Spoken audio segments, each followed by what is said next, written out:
Welcome friends, welcome to Shravan sociology YouTube channel. So మనం last ఒక 2 days back ఒక video చేసుకున్నాం. మనం భారతీయ సమాజం యొక్క విశిష్ట లక్షణాలు అనేటువంటి వీడియో చేసుకున్నాం కదా. సో ఇప్పుడు మనం ఈరోజు మరొక టాపిక్ తీసుకుందాం. దాని మీద ఒక క్వశ్చన్ చేసుకుందాము. సో మా రిక్వెస్ట్ ఏంటంటే ఫ్రెండ్స్కి షేర్ చేయండి, చూసిన వాళ్ళు కొంచెం సబ్స్క్రైబ్ చేసుకోండి, మన యూట్యూబ్ ఛానల్ కొంచెం పెంచండి. ఎందుకంటే మీరు ఎంత ఆదరిస్తే మనం అంత మోటివేటెడ్గా ఇంకా వర్క్ చేసే అవకాశం ఉంటుంది. సో ఇంకా మనం నెక్స్ట్ టాపిక్లోకి వెళ్తే కనుక కులం నుంచి ఈరోజు ఇంపార్టెంట్ బిట్స్ చేసుకోబోతున్నాం, చాలా ఇంపార్టెంట్ బిట్స్. సో దానికంటే ముందు ఈ బిట్స్ అన్నీ కూడా మీకు కావాలనుకుంటే కనుక మన బిట్ బ్యాంక్ మార్కెట్లో ఉంది. సో మనం 10,000 20,000 బిట్లని కాకుండా ముఖ్యమైనటువంటి బిట్లు, ప్రీవియస్ బిట్లు, పాలిటీ బిట్లని తీసుకొచ్చి ఇందులో పెడితే 10,000 అవుతాయి, 20 హిస్టరీ బిట్లని తీసుకొచ్చి పెడితే 20,000 బిట్లు కూడా అవుతాయి. సో మన ఉద్దేశం అది కాదు, అవసరం ఉన్న బిట్లు మాత్రమే తీసుకోవాలి. కాబట్టి బిట్ బ్యాంక్ మార్కెట్లో ఉంది సమగ్రమైన ప్రశ్నలు ఇది అనేది. మీ అందరికీ తెలుసు, Indian society 2024 latest book English మీడియంది ఉంది మార్కెట్లో, 2024 తెలుగు మీడియంది కూడా మార్కెట్లో అప్డేటెడ్ ఉంది. మన యాప్లో జాయిన్ అయిన స్టూడెంట్స్ ఏమంటున్నారంటే అప్డేటెడ్ బుక్, మేము ఓల్డ్ బుక్ కొన్నాం కదా సార్ ఎట్లా అంటే, మీకు అప్డేట్స్ మీద ఆల్రెడీ వీడియోలు చెప్పాను. మీరు మన యాప్లో అప్డేటెడ్ వీడియోస్ ఉన్నాయి, చూడండి. అందులో నుంచి మీరు నోట్స్ రాసుకుంటే సరిపోతుంది, రైట్. సో ఇప్పుడు మనం కులం అనే టాపిక్ నుంచి ఇంపార్టెంట్ ఒక 50 బిట్లు చేసుకుందాం, రైట్. కులం అనున్నది ఏమంటున్నాడు? ఇది ద్వితీయ సమూహమా, ప్రాథమిక సమూహమా, సామాజిక సంస్థన, సామాజిక వ్యవస్థాపన? కులం అనేది ద్వితీయ సమూహం కాదు. కులం అనేది మనకు ప్రాథమిక సమూహం. ఏ సమూహం అయితే ఏ సమూహంలో వ్యక్తుల మధ్య సంబంధ బాంధవ్యాలు మన అనే ఫీలింగ్ ఉంటుందో దాన్ని మనం ప్రాథమిక సమూహం అంటాం. అలాగే కులం అనేది ఒక సామాజిక సంస్థ, ప్రపంచంలో ఎక్కడా లేనటువంటి సామాజిక సంస్థ. వివాహము, కులము, కుటుంబము, మతము ఇట్లాంటివన్నీ కూడా మనం సోషల్ ఇన్స్టిట్యూషన్స్ అంటాం. అఫ్ కోర్స్ వివాహము, కుటుంబము, బంధుత్వం, మతం అనే ప్రపంచమంతా ఏ సొసైటీలోనే ఉంటాయి. బట్ ఇండియన్ సొసైటీలో అడిషనల్గా కనపడేదే ఈ కులం అనేటువంటి సామాజిక సంస్థ. ఇది సామాజిక వ్యవస్థాపన అనకూడదు, సామాజిక సంస్థ అనాలి. కాబట్టి 2 మరియు 3 సరి అయినటువంటివి. ఇక్కడ ఏమంటున్నాడు? కులం అనే పదానికి సంబంధించిన బ్యాక్గ్రౌండ్ మీద క్వశ్చన్ అడిగాడు. ఈ క్రింది వాళ్ళలో సరి అయిన వాక్యం అంటున్నాడు. ఇది గుర్తుపెట్టుకోవాలి బాగా. సరి అయింది అంటున్నాడా, సరి కాంది అంటున్నాడా? సరి అయిన వాక్యాన్ని గుర్తించి అంటున్నాడు. కులం అనే పదాన్ని మొదటిసారిగా ఎవరు వినియోగించారు? పోర్చుగీస్ వారు వినియోగించారు. ఇక సరి అయిందే. కులం అనే పదాన్ని ఆంగ్లేయులు కాదు, పోర్చుగీస్ వారు వినియోగించారు.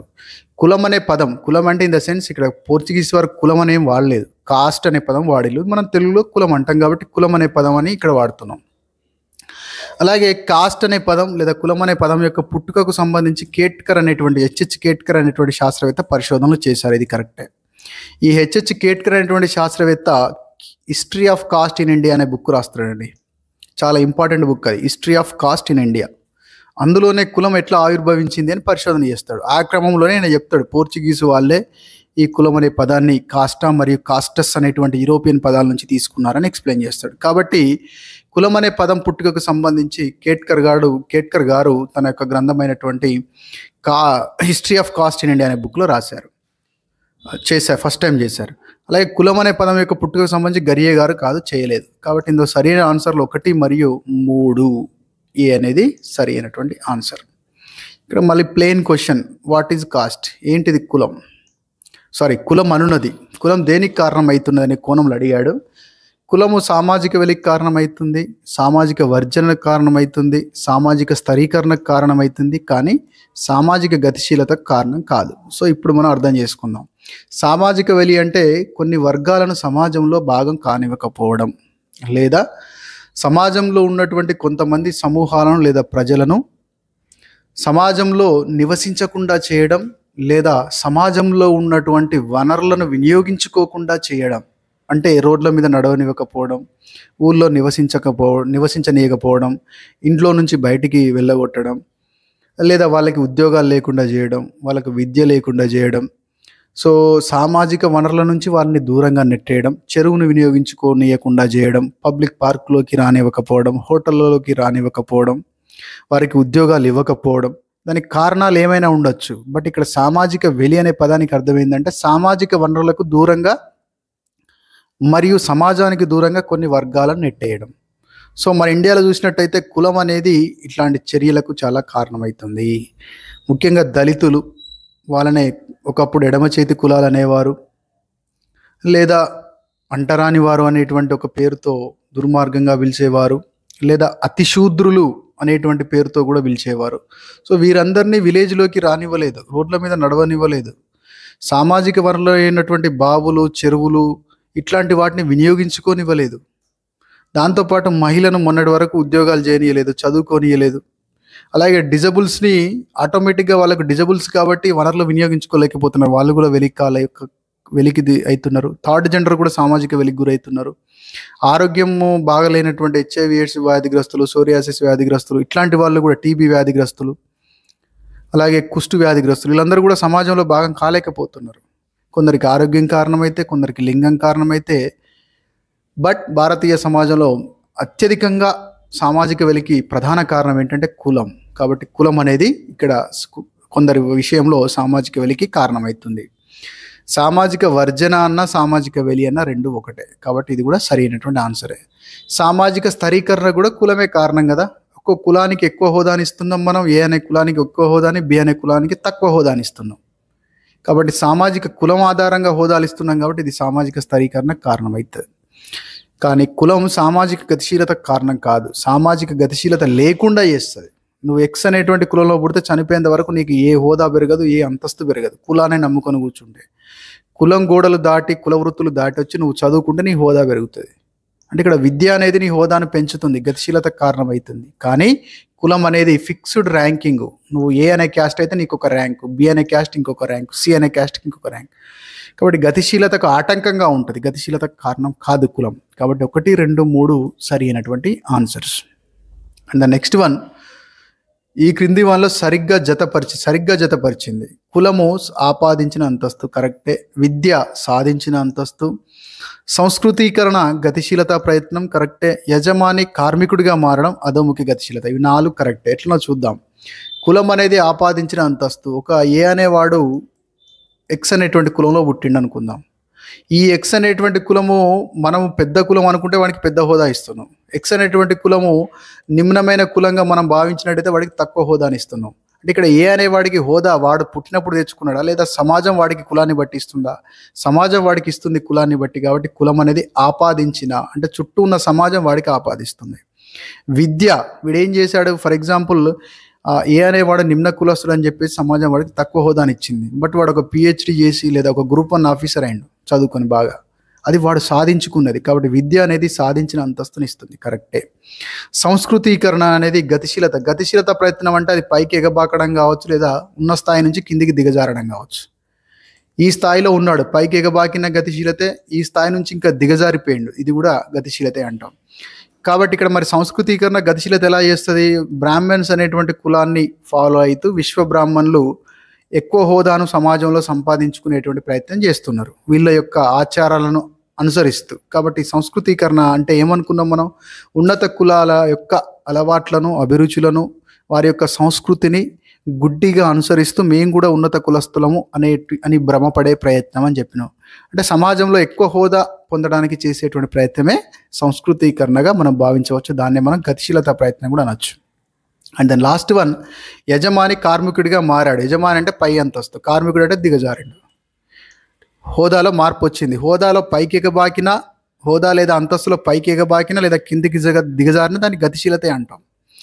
పైకి ఎగబాకితేనేమో ఊర్ధ్వముఖ గతిశీలత, కిందికి దిగజారితే అధోముఖ గతిశీలత. ఇక్కడ యజమాని కార్మికుడిగా మారింది కాబట్టి ఇది అధోముఖ గతిశీలత, రైట్.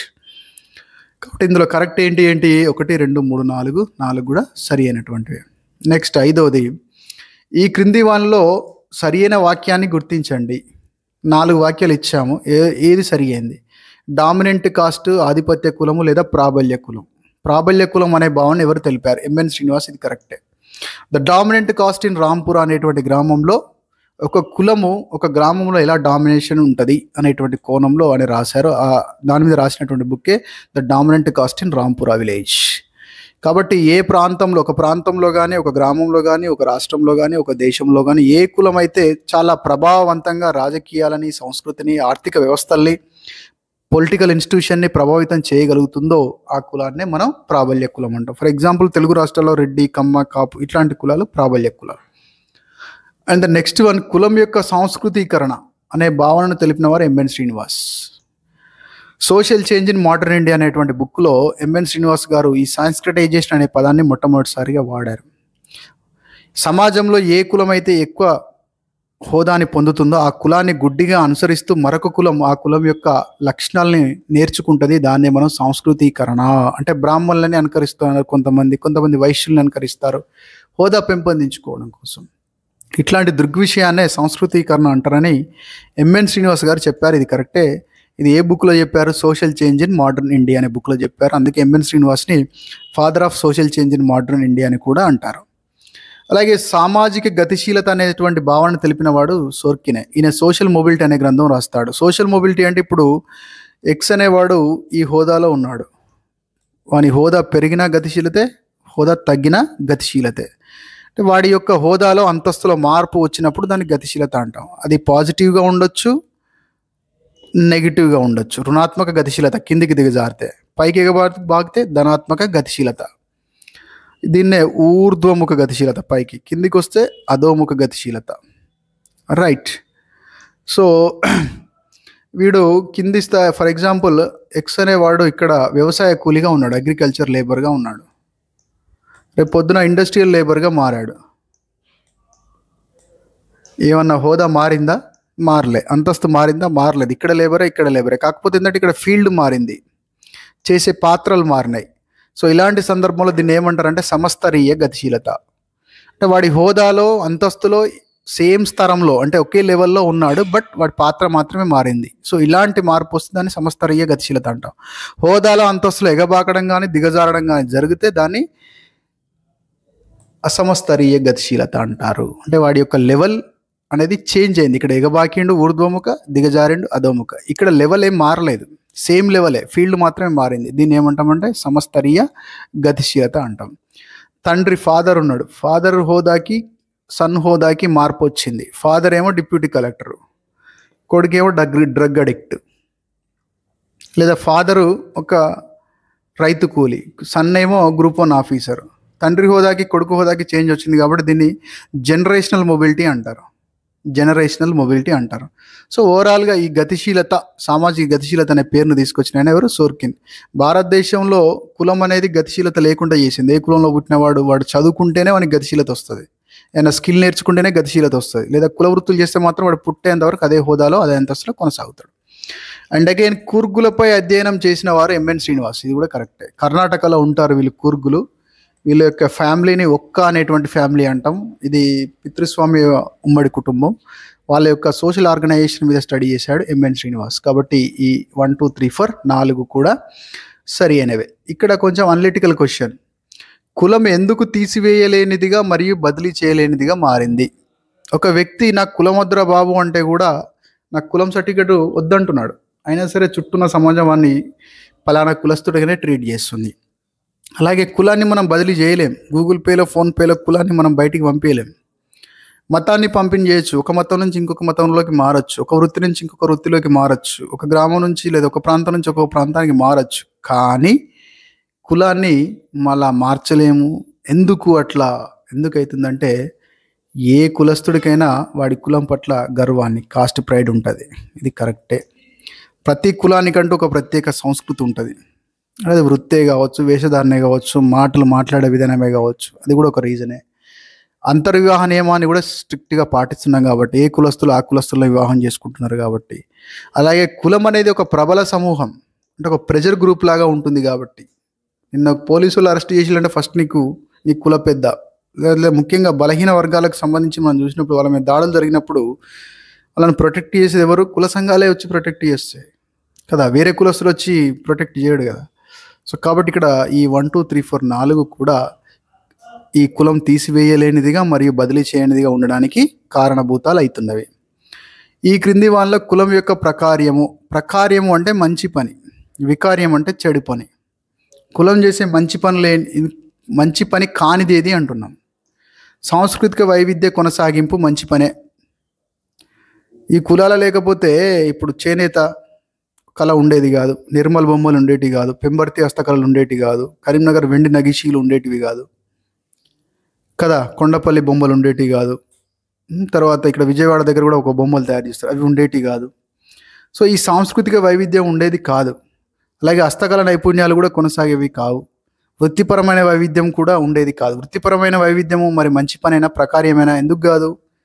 అందరూ ఒకే వృత్తిని చేపడితే, అందరూ ఒక కులం లేకుండా అందరికీ ఒకటే కులం ఉంటే, కులం అంటూ లేకపోతే, కుల వృత్తులు లేకపోతే బుట్టలు ఎవరు చేయాలి, చేనేత ఎవరు చేయాలి? ఒక్కొక్కరికి ఒక్కొక్క డ్యూటీ ఉంది, ఒక్కొక్కరికి ఒక్కొక్క రంగంలో నైపుణ్యం ఉంది, ఒక్కొక్క కులస్తులకి ఒక్కొక్క దాంట్లో నైపుణ్యం ఉంది.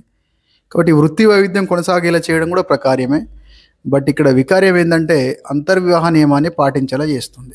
ఇది వికార్యం. 1, 2, 3 అనేవి సరి అయినటువంటి ఇక్కడ ఆప్షన్ ఏమి ఇచ్చినాము? ఓకే, ఈ 3 కూడా ప్రకార్యాలే. సాంస్కృతిక వైవిధ్యం కొనసాగించడం, హస్తకళ నైపుణ్యాలు, వృత్తిపరం, ఈ 3 కూడా మంచి పనులే, ప్రకార్యాలే. ప్రకార్యం కానిది ఏది, వికార్యం ఏది అంటున్నాడు. కాబట్టి 4వది ఆన్సర్, డి ఆన్సర్. అండ్ పరువు హత్యలకు సంబంధించి సరియైన వాక్య. పరువు హత్య అంటే అర్థం ఏంటంటే సంతానం వివాహం వేరే కులస్తులను వివాహం చేసుకున్నప్పుడు తమ పరువు పోయిందనేటువంటి ఉద్దేశంతో ఆ సంతానాన్ని తల్లిదండ్రులు చంపేయడాన్ని లేదా కులస్తులు చంపేయడాన్ని పరువు హత్య అంటాం. పరువు హత్యకు ప్రధాన కారణం కాప్ పంచాయతీలు, ఇవి ఉత్తర భారతదేశంలో ఉన్నాయి. నయా పంచాయతీలు కాదు, నయా పంచాయతీలు గిరిజనులో ఉంటాయి, ఇవి న్యాయ పంచాయతీలు. అలాగే పరువు హత్యలు అనేవి పితృస్వామ్య సమాజం లక్షణం. ఎగ్జాక్ట్లీ, ఈ మాతృస్వామ్య సమాజ లక్షణం కాదు. కాబట్టి ఇందులో ఏది సరైనది? 1 మరియు 3 సరి అయినవి. సో ఇప్పుడు బాగా గుర్తుపెట్టుకోండి. ఇప్పుడు లేటెస్ట్ ఎన్సీఆర్బి రిపోర్ట్ 2022 ప్రకారం పరువు హత్యలు అత్యధికంగా మధ్యప్రదేశ్లో కొనసాగుతున్నాయి. మధ్యప్రదేశ్ మరియు జార్ఖండ్ రాష్ట్రం, 2 రాష్ట్రాల్లో బాగా కొనసాగుతున్నాయి. ఏ వివాహ సంతానాన్ని పంచములు అనే పదం ఎందుకు వచ్చింది? ఋగ్వేదం ఏం చెప్పింది? చాతుర్వర్ణ వ్యవస్థ అని చెప్పింది. దేవుడి నుంచి 4 వర్ణాలు వచ్చినాయి, ఇంకొక వర్ణం కూడా ఉంది, అది 5వ వర్ణం, దాన్నే పంచములు అంటారు. వీళ్ళు దేవుడి నుంచి రాలేదట. మరి ఎక్కడి నుంచి వచ్చారు పంచములు? ప్రతిలోమ వివాహం వల్ల వచ్చారు అని చెప్తారు. మరి ప్రతిలోమ వివాహం అంటే ఏంటిది?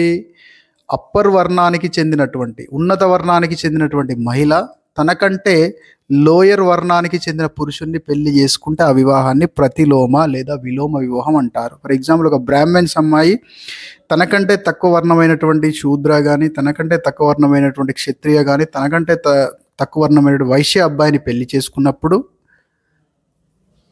వాళ్ళ సంతానాన్ని పంచములని పిలిచేవారు. మీరు ఎట్లా గుర్తుపెట్టుకోవాలంటే, ఉన్నత వర్ణానికి చెందినటువంటి స్త్రీ తనకంటే తక్కువ వర్ణానికి చెందినటువంటి పురుషుణ్ణి వివాహం చేసుకున్నప్పుడు ఆ వివాహాన్ని ప్రతిలోమ వివాహం లేదా విలోమ వివాహం అంటాం. సో అలాంటి వివాహ సంతానాన్ని పంచములు అంటాము. ఇప్పుడు దళితులను వ్యవహరిస్తున్నాము. ఎందుకంటే దేవుడి నుంచి 4 వర్ణాలు వచ్చినాయి. ఈ వర్ణాంతర వివాహమైనటువంటి ప్రతిలోమ వివాహం లేదా విలోమ వివాహం వల్ల వచ్చినటువంటి సంతానమే పంచములు అని చెప్తారు. అలాగే ఏ వివాహ సంతానాన్ని దాసీపుత్రులు, అనులోమ వివాహ సంతానాన్ని దాసీపుత్రులు అంటాం. ఇక్కడ అనులోమ వివాహం అంటే లోయర్ వర్ణాకు సంబంధించినటువంటి మహిళ తనకంటే అప్పర్ వర్ణాకు సంబంధించినటువంటి పురుషుణ్ణి పెళ్లి చేసుకున్నప్పుడు, అంటే నిమ్న వర్ణానికి చెందినటువంటి స్త్రీ తనకంటే ఉన్నత వర్ణంగా భావింపబడుతున్న వారిని పెళ్లి చేసుకున్నప్పుడు ఆ యొక్క వివాహాన్ని అనులోమ వివాహం అంటాం. ఆ సంతానాన్ని దాసీపుత్రులు అంటాం. ఫర్ ఎగ్జాంపుల్, ఒక బ్రాహ్మణుడు ఉన్నాడు అనుకోండి, బ్రాహ్మణ అమ్మాయిని పెళ్లి చేసుకుంటాడు, తర్వాత తన వేరే వర్ణం వాళ్ళని దాసులుగా ఉంచుకుంటాడు. కాబట్టి ఆ దాసికి జన్మించిన వాళ్ళు దాసీపుత్రులు. అంటే ఇక్కడ అర్థం ఏంటంటే పురుషుడు ఉన్నత వర్ణము, స్త్రీ నిమ్న వర్ణం, దాన్ని అనులోమ వివాహం అంటాం. ఆ సంతానాన్ని దాసీపుత్రులు అంటాం. దీనికి వ్యతిరేకంగా స్త్రీ ఉన్నత వర్ణం, పురుషుడు నిమ్న వర్ణం అయినప్పుడు ఆ వివాహాన్ని ప్రతిలోమ వివాహం లేదా విలోమ వివాహం అంటాం. ఆ సంతానాన్ని పంచములు అంటాం. సో ఇది గుర్తుపెట్టుకోవాలి. ఇక్కడ కులం ఎలా ఆవిర్భవించింది అనేటువంటి కాన్సెప్ట్కి సంబంధించి కొంతమంది శాస్త్రవేత్తలు వాళ్ళ యొక్క అభిప్రాయాలు చెప్పారు. వాళ్ళు చెప్పిందే కరెక్ట్ అని కాదు. కొంతమంది వృత్తి నుంచే కులాలు వచ్చినాయి, కొంతమంది జాతి నుంచి కులాలు వచ్చినాయి, కొంతమంది భౌగోళిక కారణాలే కులాలకు కారణం అని చెప్పారు. సో ఇక్కడ సిద్ధాంతాలు మరియు శాస్త్రవేత్తల పేర్లు ఇచ్చాడు, అది కరెక్టేనా కాదా చూద్దాం. వృత్తి సిద్ధాంతము నెస్ఫీల్డ్ కరెక్టే. జాతి సిద్ధాంతం ద పీపుల్ ఆఫ్ ఇండియా అనే బుక్లో ఆయన చెప్పాడు, ఇది కరెక్టే. రిస్లే. వృత్తి సంఘాలే తర్వాత కుల పుట్టుక కారణమైన బెస్ట్ అని చెప్పాడు, కరెక్టే. భౌగోళిక కారణాలే ఈ యొక్క కులాలు పుట్టడానికి కారణం అని చెప్పినాడు గిస్బర్ట్. ఇది గిల్బర్ట్ కాదు, కరెక్షన్ చేసుకోండి, గిస్బర్ట్. ఈ 4 కూడా సరైనవే. కులంపై ప్రభావాన్ని చూపెడుతున్న కారకం. ఈ 4 కూడా కులం మీద ప్రభావాన్ని చూపెడతాయి. ప్రపంచీకరణ కులం యొక్క ప్రభావాన్ని తగ్గించింది కదా. పట్టణీకరణ కూడా కులం ప్రభావాన్ని తగ్గించింది. పట్టణాలకు వెళ్ళి ఎవరైనా కుల వృత్తులు చేస్తారా? చేయరు. పట్టణాలకు వెళ్ళినప్పుడు పట్టణాల్లో నివసించేవారు లేదా పట్టణాల సంఖ్య పెరుగుతున్న కొద్దీ కులపరమైన వేషధారణ, కులపరమైన సంస్కృతి ఉంటుందా? తగ్గుతుంది.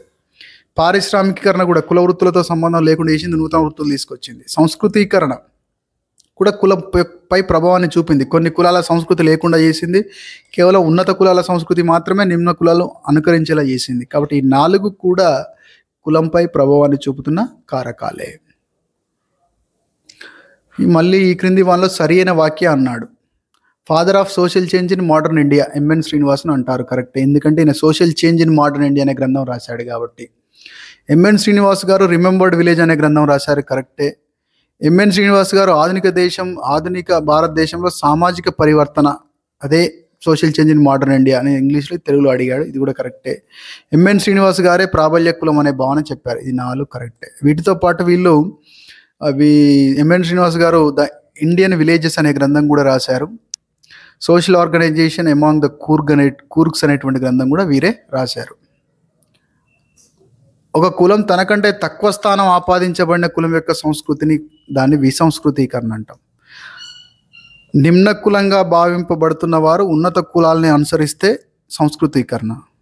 అలాగే ఉన్నత కులంగా భావింపబడుతున్న వారు నిమ్న కులాలని అనుసరిస్తే కనుక దాన్ని విసంస్కృతీకరణ అంటారు.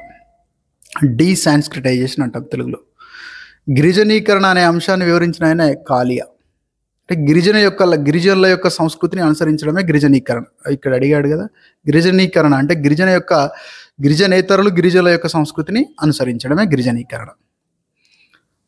ఫర్ ఎగ్జాంపుల్ సమ్మక్క సారక్క జాతరకు ఒకప్పుడు చెంచులు మాత్రమే మన కోయలు మాత్రమే వేయటాలి, ఇప్పుడు మనందరం పోతున్నాం. So this is called one kind of tribalization. భారతీయ సమాజం నందు ఆపాదిత అంతస్తుకు సామాజిక స్థరీకరణకు, మీ అందరికీ తెలుసు, ఆపాదిత అంతస్తునకు సామాజిక స్థరీకరణకు ప్రధాన కారణం అంటున్నాడు.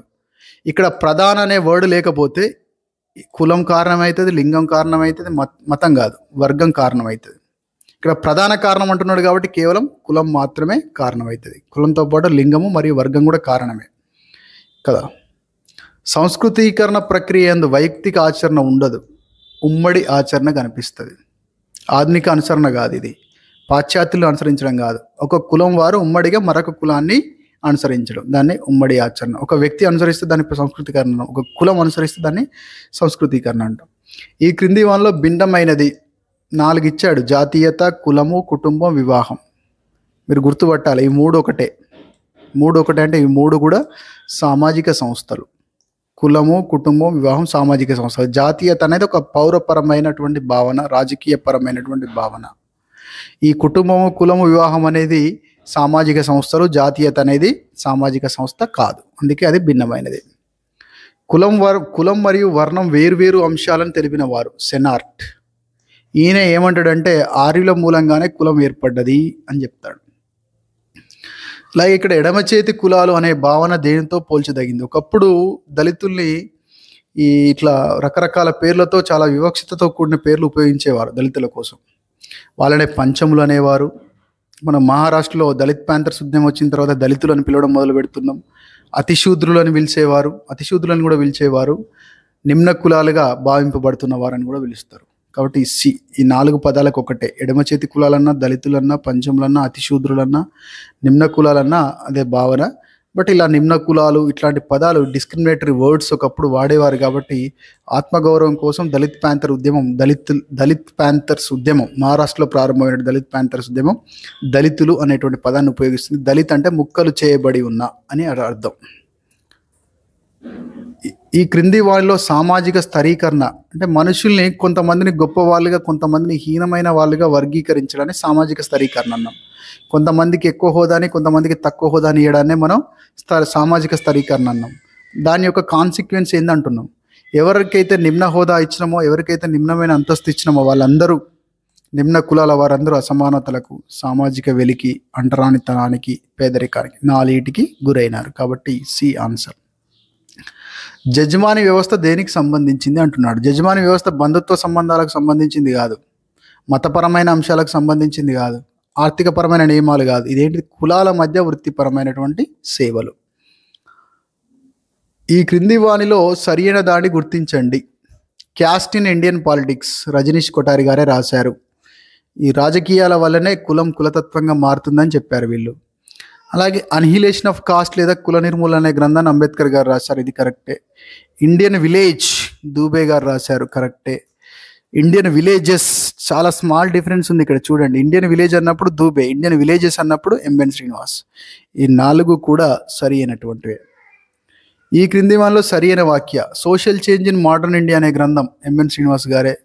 సోషల్ చేంజ్ ఇన్ ఇండియా, ఇది కూడా స్మాల్ డిఫరెన్స్ ఇక్కడ. Social change in modern India అన్నప్పుడు ఎంఎన్ శ్రీనివాస్ అవుతుంది. సోషల్ చేంజ్ ఇన్ ఇండియా అన్నప్పుడు ఎవరైతారు? కుప్పుస్వామి అవుతుంది. కాబట్టి ఈ 2 కూడా సరి అయినవే. ఆశ్రిత కులం అనగా భిక్షక కులం. దీన్నే మనం భిక్షక కులం అనొచ్చు, ఆశ్రిత కులం అనొచ్చు, పరాన్నభుక్త కులం కూడా అంటాం, లేదా డిపెండెంట్ కాస్ట్ అంటాం. అంటే వీళ్ళకి ఒక ప్రత్యేకమైన వృత్తి అంటూ ఉండదు. వీరు ఒక ప్రత్యేకంగా ఒక కులం వారి దగ్గర భిక్షాటన చేస్తూ వారి యొక్క జీవనాన్ని కొనసాగిస్తారు. సాధనా శూరులు అనేవారు వీళ్ళు ఆశ్రిత కులం. సేవా కులం కాదు, ఉపకులం కాదు, ప్రాబల్య కులం కాదు. ఈ క్రింది వాళ్ళ సరిగ్గా జతపరిచిన దాన్ని గుర్తించండి. కాపులు ప్రధానంగా వ్యవసాయం చేస్తారు. రజకులు సేవలు అందిస్తారు, అంటే బట్టలు ఉతకడం, ఇంకా వేరే మతపరమైన పండుగలప్పుడు, పెళ్లిలప్పుడు సేవలు అందిస్తారు. వైశ్యులు వ్యాపార కులం. వీరముష్టి ఇది ఆశ్రిత కులం. ఈ 4 కూడా సరి అయినవే. కులం సంస్కృతీకరణకు గురవుతుంది అనే దృగ్విషయం దేనిని తెలుపుతుంది? కులం యొక్క ఆదాయంలో, వృత్తిలో కులం యొక్క సాంస్కృతిక పరివర్తన మాత్రమే తెలుపుతుంది. 4 మాత్రమే ఆన్సర్. ఆదాయంలో మార్పును తెలపదు, వృత్తిలో మార్పును తెలపదు, ప్రాబల్యతలో మార్పును తెలుపుతుంది. అంటే వారి యొక్క సంస్కృతిని మర్చిపోయి ఎవరినైతే అనుకరించాలనుకుంటారో ఆ కులం యొక్క సంస్కృతిని గుడ్డిగా ఫాలో అవుతారు. దాన్నే మనం సంస్కృతీకరణ అంటాం. కాబట్టి సాంస్కృతిక పరివర్తనను తెలుపుతుంది. ఈ క్రింది వానిలో అతిపెద్ద సమూహాన్ని గుర్తించండి. కులము, సముదాయం, మతము. జాతి అనేది, జాతి, కులము, మతం అనేది ఈ 4 అన్నిటికంటే అతిపెద్ద సమూహం. హిందూ సామాజిక వ్యవస్థలో మాత్రమే కనబడే సామాజిక సంస్థ. కళ్ళు మూసుకుని ఆన్సర్ పెట్టచ్చు. కులం హిందూ సామాజిక వ్యవస్థలో మాత్రమే కనపడేటువంటిది. 2 మాత్రమే ఆన్సర్. Closed group. కులాన్ని క్లోజ్డ్ గ్రూప్గా పేర్కొన్న వాళ్ళు ఎవరు? Madan and Majumdar. Closed group అంటే ఇక్కడ అర్థం ఏంటిది? ఇప్పుడు ఒక రాజకీయ పార్టీ ఉంది, అందులోకి ఎవరైనా పోవచ్చు రావచ్చు. మతం ఉంది, అందులోకి ఎవరైనా పోవచ్చు రావచ్చు. ఇలా హిందువుగా ఉన్నారు, రేపు ఇంకొక మతంలోకి పోవచ్చు. ఇలా క్రిస్టియన్గా ఉన్నవాడు రేపు హిందువులలోకి రావచ్చు. అది ఓపెన్ టు ఆల్. అది కానీ కులం ఓపెన్ టు ఆల్ కాదు. పర్టికులర్ కులంలో పుడితే అదే కులం వస్తుంది, అంతే తప్ప వేరే కులం రాదు. జన్మతో మాత్రమే వస్తుంది. కాబట్టి అది పరిధీకృతమైనటువంటి సమూహం, క్లోజ్డ్ గ్రూప్. ఒక వర్గం వారసత్వాన్ని పాటించినప్పుడు కులంగా మారుతుంది. ఇది డెఫినేషన్ కులానికి సంబంధించి. కొన్ని ఇంపార్టెంట్ డెఫినేషన్స్ కూడా అవసరం. ఈ డెఫినేషన్ ఇచ్చినటువంటి శాస్త్రవేత్త కూలే. ఇది కూడా డెఫినేషనే. కులం అనే పదాన్ని మొదటగా వినియోగించిన వారు గార్సియా డి ఓర్టా అనేటువంటి వ్యక్తి పేరు అడిగినప్పుడు గార్సియా డి ఓర్టా పెట్టాలా. ఎవరు వినియోగించారని రఫ్గా అడిగినప్పుడు మాత్రం పోర్చుగీస్ వారని పెట్టాలి. భారతదేశంలో ఒక వ్యక్తి యొక్క అంతస్తు నిర్ధారించే ప్రధాన కారకం కులం అనే డౌటే లేదు. భారతదేశంలో మతాన్ని బట్టి అంతస్తు ఉండదు, లింగాన్ని బట్టి అంతస్తు ఉంటుంది, వృత్తిని బట్టి అంతస్తు ఉంటుంది, కులాన్ని బట్టి కూడా ఉంటుంది. బట్ ప్రధాన కారకం అంటున్నాడు కాబట్టి ఇక్కడ కులం ఆన్సర్ అవుతుంది. అంతస్తు మరియు హోదాలలో వ్యత్యాసాలతో కూడిన విభజన, దాన్నే మనం సామాజిక స్థరీకరణ అంటాం. ఈ క్రింది వాళ్ళ కులం యొక్క లక్షణం కానిదేది? కులం వారసత్వ లక్షణాన్ని కలిగి ఉంటుంది. కులానికి ఆహార నియమాలు ఉంటాయి, కులానికి వృత్తి నియమం ఉంటుంది, కులం పంపిణీకి లోనవదు. మన కులం వేరేటోళ్ళకి ఇచ్చి వేరే కులాన్ని మనం తీసుకోలేము. కాబట్టి ఇది ఆన్సర్. కుల పంపిణీ. కులం అన్నది బహిర్వివాహ సమూహం. కులం అనేది అంతర్వివాహ సమూహం. కులం అనేది సాంప్రదాయ సమూహం. ఇది ఆధునిక సమూహం కాదు, ఎప్పటి నుంచో ఉన్నది సాంప్రదాయ సమూహం. కాబట్టి 1,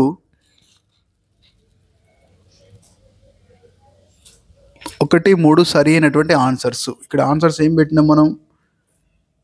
కులం అనున్నది 1 మరియు 3 సరి అయినటువంటి ఆన్సర్స్. ఇది చూసుకోండి. 1 మరియు 3 ఇందులో ఆప్షన్స్ రాలేదు. ఎవరైనా మన బుక్ ఉన్న వాళ్ళు ఉంటే కనుక ఇది జాగ్రత్తగా గుర్తుపెట్టుకోండి. ఇలా ఆప్షన్ లేదు. 1 మరియు 3 సరి అయినటువంటి ఆన్సర్స్. ఇది అంతర్వివాహ సమూహం మీ అందరికీ తెలుసు. సాంప్రదాయ సమూహం ఎప్పటి నుంచో ఉన్నది. ఇది ఆధునిక సమూహం కాదు, బహిర్వివాహ సమూహం కాదు. ఓకే, కుటుంబం బహిర్వివాహ సమూహం అవుతుంది. మన కుటుంబ సభ్యులు మనం పెళ్లి చేసుకోం కాబట్టి. ఈ క్రింది వానిలో సరి అయిన వాక్యాన్ని గుర్తించండి. సామాజిక గతిశీలత అనే పదాన్ని సోర్కి మొదటిసారిగా వినియోగించాడు. రైతు అనేవాడు కూలీగా మారడం దిగజారిండి కాబట్టి అధోముఖ. కూలీ అనేవాడు రైతుగా ఎగబాకిండి కాబట్టి ఊర్ధ్వముఖ. వ్యవసాయ కూలీ పారిశ్రామిక కూలీగా మారడం సమస్తరీయ గతిశీలత. ఇవి 2 విషమస్తరీయ గతిశీలతలు. ఇక్కడనేమో కిందికి దిగజారిండు అంటే లెవెల్ తగ్గింది, ఇక్కడ లెవెల్ పెరిగింది కాబట్టి స్తరాలు మారినాయి కాబట్టి ఇది విషమస్తరీయ. అందులో పైకి ఎగబాకితే అధోముఖ, కిందికి దిగజారితే పైకి ఎగబాకితే ఊర్ధ్వముఖ, కిందికి దిగజారితే అధోముఖ. అలాగే వ్యవసాయ కూలీ పారిశ్రామిక కూలీ ఇక్కడ లెవెల్ ఏం మారలే, చేసే పని మాత్రమే మారింది కాబట్టి ఇది సమస్తరీయ గతిశీలత. ఇవి 4 కూడా సరి అయినటువంటివే. నెక్స్ట్, ఈ క్రింది వానిలో విషమస్తరీయ గతిశీలతకు ఉదాహరణ. విషమస్తరీయ అంటే ఒక లెవెల్ నుంచి ఇంకొక లెవెల్కి ఎగబాకడమా దిగజారడమా. రైతు కూలీగా మారడం విషమస్తరీయే. లేబర్ యజమానిగా మారడం విషమస్తరీయే. రైతు కూలీ పారిశ్రామిక కూలీగా మారడం ఇది సమస్తరీయ, ఒకటే లెవెల్. అక్కడ కూడా కూలీయే, ఇక్కడ కూలీయే. ఇక్కడ కూడా పారిశ్రామిక కూలీ, రైతు కూలీ, ఇక్కడ కూడా సేమ్ లెవెల్. ఇక్కడ 1 మరియు 2 సరి అయినటువంటి ఆన్సర్స్. ఇది మళ్ళీ రిపీట్ అయింది క్వశ్చన్. కులం ఎందుకు తీసివేయలేనిది, ఎందుకు మార్చలేనిదిగా. వారసత్వం కారణమే, అంతర్వివాహం కారణమే, కుల గర్వాన్ని కలిగి ఉండడం, కుల ప్రత్యేక సంస్కృతిని కలిగి 4 కూడా కారణమే. సామాజిక స్థరీకరణ లక్షణాన్ని గుర్తించండి. ఇది విశ్వవ్యాప్తమైనది, చెప్తా ఎందుకో. ఇది పురాతనమైనది, చెప్తా ఎందుకో. ఇది వివిధ రూపాల్లో ఉంటుంది. ఈ 4 కరెక్టే. 4 కూడా సరి అయినవే. ఎందుకంటే సామాజిక స్థరీకరణ లక్షణం విశ్వవ్యాప్తమైందంటే ప్రపంచంలో ప్రతి సమాజంలో సామాజిక స్థరీకరణ ఉన్నది. భారతదేశంలో ప్రధాన కారణం కులం. ప్రపంచ దేశాల్లో వర్ణం, నలుపు జాతి, తెలుపు జాతి. అలాగే భారతదేశంలో ఆస్తిని బట్టి హోదా ఉంటుంది. ప్రపంచంలో కూడా ఆస్తిని బట్టి హోదా ఉంటుంది. అలాగే భారతదేశంలో లింగపరమైన కారణం కూడా సామాజిక స్థరీకరణ దారితీస్తుంది. మగవాళ్ళకి ఎక్కువ ప్రియారిటీ, లేడీస్కి తక్కువ ప్రియారిటీ. ఇది ప్రపంచంలో ఎక్కడైనా ఉన్నది. బట్ ఓవరాల్గా చూసుకుంటే భారతదేశంలో ప్రధాన కారణం క్యాస్ట్, ప్రపంచంలో ప్రధాన కారణం వర్ణం. కాబట్టి ఇది ఎక్కడైనా ఉంటుంది. కాబట్టి ఇది విశ్వవ్యాప్తమైనది, పురాతనమైనది, ఎప్పటి నుంచో ఉంది, కొన్ని వేల సంవత్సరాల నుంచి. వివిధ రూపాల్లో ఉంటుందని చెప్పినాం కదా. లింగం రూపంలో ఉంటుంది, ఆడవాళ్ళ మధ్య మగవాళ్ళ మధ్య హోదాల్లో తేడా. కులం రూపంలో ఉంటుంది, వర్ణం రూపంలో ఉంటుంది, ఆస్తులను కలిగి ఉన్న రూపంలో ఉంటుంది. అంటే ఎవరు ఎక్కువ డబ్బులు ఎక్కువ ఉన్న వాళ్ళు, తక్కువ ఉన్న రకరకాల రూపాలు అసమానతలకు దారితీస్తుంది కదా. హోదా ఎక్కువ ఉన్నోడు, అంతస్తు ఎక్కువ ఉన్నోడు ఎక్కువ అవకాశాలు పొందుతాడు. హోదా తక్కువ ఉన్నాడు, అసమానతలకు అంతస్తు తక్కువ ఉన్నాడు, తక్కువ అవకాశాలు పొందుతాడు. అదే అసమానతలకు దారితీస్తుంది. 1 2 3 4 4 కూడా సరి అయినవే. కుల సభ్యత్వం చట్టబద్ధమైనది కాదు. క్యాస్ట్ సర్టిఫికేట్ ఇస్తున్నారు కదా అంటే ఇస్తున్నారు, నువ్వు కావాలనుకుంటే ఇస్తారు, లేదంటే ఇయ్యరు. చట్టం ఎక్కడైనా చెప్తుందా నువ్వు ఖచ్చితంగా ఏదో కులాన్ని సభ్యత్వంగా పొంది ఉండాలని చెప్పట్లేదు. కుల సభ్యత్వము తప్పనిసరి అయినదా? తప్పనిసరి అయినది కూడా కాకపోవచ్చు, అది నీ ఇష్టం కదా. కాబట్టి చట్టబద్ధమైనది కాదు, తప్పనిసరి. ఇది ఐచ్ఛికమైనదా? ఐచ్ఛికమైనది కాదు. ఐచ్ఛికమైనది అంటే మన ఇష్టం ఉండి నాకు ఈరోజు ఎక్స్ కులంలో ఉన్నా, రేపు పొద్దున నేను వై కులంలోకి పోతాను తీసుకుంటే కుదురుతుంది, అట్లా కుదరదు. అంటే ఇది మన చేతిలో లేనటువంటిది, ఐచ్ఛికం కానిది, బై బర్త్ వస్తుంది. కులం యొక్క వికార్యం అంటే బ్యాడ్ ఆస్పెక్ట్, కులం యొక్క నెగిటివ్ ఆస్పెక్ట్ని గుర్తించని అంటున్నాం. వృత్తిని అందించడం నెగిటివ్ ఆస్పెక్ట్ కాదు, ఇది పాజిటివ్ ఆస్పెక్టే. అసమానతలకు కారణమైంది, ఇది నెగిటివ్ ఆస్పెక్ట్. గతిశీలతకు అవకాశం అంటే అభివృద్ధి చెందడానికి అవకాశం లేకుండా చేసింది, ఇది నెగిటివ్ ఆస్పెక్ట్. కుల సంఘర్షణలకు దారితీసింది, ఇది కూడా నెగిటివ్ ఆస్పెక్ట్. కాబట్టి 2 3 4 సరి అయినటువంటివి. కులానికి సంబంధించి సరి అయిన దానిని గుర్తించండి. వృత్తి ఎంపికను పరిమితం చేస్తుంది, కరెక్టే కదా. నువ్వు ఏ కులంలో పుడితే ఆ వృత్తిని చేయమంటుంది. చదువుకున్నప్పుడు కదా నీకు కొత్త అవకాశాలు వచ్చేది. జీవిత భాగస్వామి ఎంపికను కూడా పరిమితం చేస్తుంది. నచ్చినా నచ్చకపోయినా జీవిత భాగస్వామిని తమ కులం నుంచే తీసుకోవాలి కదా. కులాన్ని కులమే పరిపాలించుకుంటుంది కొన్ని విషయాల్లో. కుల పెద్దలు, కుల పంచాయతీలు, కుల కట్టుబాట్లు ఇవన్నీ ఉంటాయి కదా. కుల గర్వమే కుల సంఘర్షణకు ప్రధాన కారణం, ఇది కూడా కరెక్టే. 4 నీకు కుల గర్వం ఉంది, ఇతర కులాల పట్ల చిన్న చూపు ఉంటుంది కుల గర్వం ఉన్నప్పుడు. కాబట్టి 4 కూడా సరైనటువంటి. కులమునకు సంబంధించి సరైన దాన్ని గుర్తించండి. ఇక్కడ కూడా సరైన దాన్ని. అవును, ఇది చేతి వృత్తులను కొనసాగేలా చేస్తున్నది. ఇది నియత సాంఘిక నియంత్రణ కాదు, అనియత సాంఘిక నియంత్రణ. ఎక్కడ రాసిపెట్టుందా? కులం యొక్క రూల్స్, కట్టుబాట్లు ఏమైనా రాసిపెట్టున్నాయా? లేకపోతే ఏమన్నా చట్టం రూపంలో ఉన్నాయా? ఏమైనా ఇన్స్టిట్యూషన్స్ కట్టి ఉన్నాయా? కులంలో తప్పు చేస్తే తీసుకుపోయి జైలు వేస్తామని అంటున్నారా? ఇట్లాంటి లేదు కాబట్టి అనియత సాంఘిక నియంత్రణ అంటే కులము తన కుల సభ్యులను నియంత్రిస్తుంది. ఏ రూపంలో? అనియత సాంఘిక నియంత్రణ. ఇది జజమాని వ్యవస్థకు కారణమైంది. కులం లేకుండా జజమాని వ్యవస్థే లేదు. కుల వృత్తులే కదా జజమాని వ్యవస్థ అంటే. 1, 3, 4 సరి అయినవి. 47 ఈ క్రింది వాళ్ళ కులం యొక్క వికార్యం డిస్ఫంక్షన్, బ్యాడ్ డైమెన్షన్. స్థరీకరణ బ్యాడ్ డైమెన్షనే, ఎక్కువ తక్కువలో విభజించడం, కులాల మధ్య సంఘర్షణలు బ్యాడ్ డైమెన్షనే, అసమానతలు బ్యాడ్ డైమెన్షనే. శ్రమ విభజన బ్యాడ్ డైమెన్షన్ కాదు.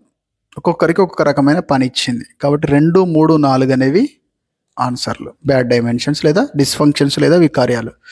కులం ఎట్లా ఆవిర్భవించింది ఇండియన్ సొసైటీలో అనే దానికి సంబంధించి కొన్ని సిద్ధాంతాలు నేను చదువుకున్నాం కదా. ఇది కరెక్టే. దైవ సిద్ధాంతము ఋగ్వేదము, రైట్. జాతి సిద్ధాంతాన్ని రిస్లే చెప్పిండు, కరెక్టే. వృత్తి సిద్ధాంతాన్ని నెస్ఫీల్డ్ చెప్పిండు. భౌగోళిక సిద్ధాంతాన్ని ఎవరు చెప్పి? గిల్బర్ట్ కాదు, గిస్బర్ట్ చెప్పి. 4 కరెక్టే. ఇక్కడ దైవ సిద్ధాంతానికి ఏ వ్యక్తి చెప్పలేదు, బుక్కే ఋగ్వేదమే చెప్పింది. కాబట్టి 1, 2, 3, 4 4 కూడా సరి అయినవే. సో ఎవరికైనా ఈ బిట్స్ కావాలనుకుంటే సో ఇక్కడ మన దగ్గర ఉన్నాయి చూడండి. ఈ బిడ్ బ్యాంక్ ఉంటుంది. ఈ బిడ్ బ్యాంకు మీరు తీసుకున్నట్టయితే మార్కెట్లో ఈ బిడ్ బ్యాంకులు తీసుకోవచ్చు. ఇది ఏపీ స్టూడెంట్స్ కోసం ఇవి 2 అప్డేటెడ్ పుస్తకాలు 2024. ఈ తెలంగాణ స్టూడెంట్స్కి సంబంధించిన బిడ్ బ్యాంకు. దాంతోపాటు మీరు ఈ శ్రవణ్ సోషియాలజీ మీ యొక్క ఛానల్ని సబ్స్క్రైబ్ చేసుకోండి. మీ ఫ్రెండ్స్కి రెఫర్ చేయండి దయచేసి.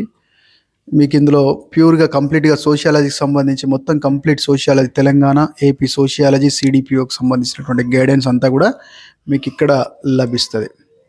సో ఇంకొక 2 క్వశ్చన్లు ఉన్నాయి, చూసుకుందాము. బ్రాహ్మణుల యొక్క ఆలోచన విధానం నుండే కులం ఆవిర్భవించిందని తెలిపే సిద్ధాంతం. ఇది రాజకీయ సిద్ధాంతం. యూరోపియన్ స్కాలర్స్ చెప్పారు. ఆధిపత్య కులం యొక్క లక్షణం కానిది అంటున్నాడు.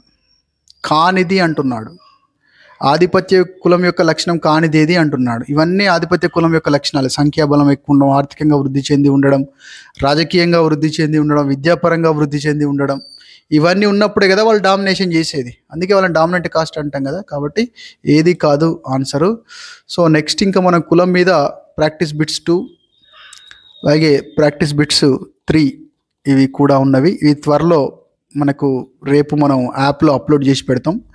కులానికి సంబంధించి ఇంకా మిగతా ఈ 50 క్వశ్చన్లు, ఇప్పుడు చెప్పిన 50 క్వశ్చన్లతో పాటు ఇంకా 150 క్వశ్చన్లు కులం మీద ఎక్స్ప్లెయిన్ చేసి మన యాప్లో పెట్టడం జరుగుతుంది. యాప్ కావాలనుకున్న వాళ్ళు శ్రవణ్ సోషియాలజీ యాప్ అని ఉంటుంది, డౌన్లోడ్ చేసుకోండి. జస్ట్ 250 రూపీస్కే ఈ యొక్క 5000 బిట్లు ఎక్స్ప్లెయిన్ చేయడము, తర్వాత మొత్తం క్లాసులు, అప్డేట్స్, దాంతోపాటు టెస్ట్ సిరీస్ కూడా అందులో భాగంగానే ఇస్తున్నాం. కాబట్టి డౌన్లోడ్ చేసుకునే ప్రయత్నం చేయండి. Thank you.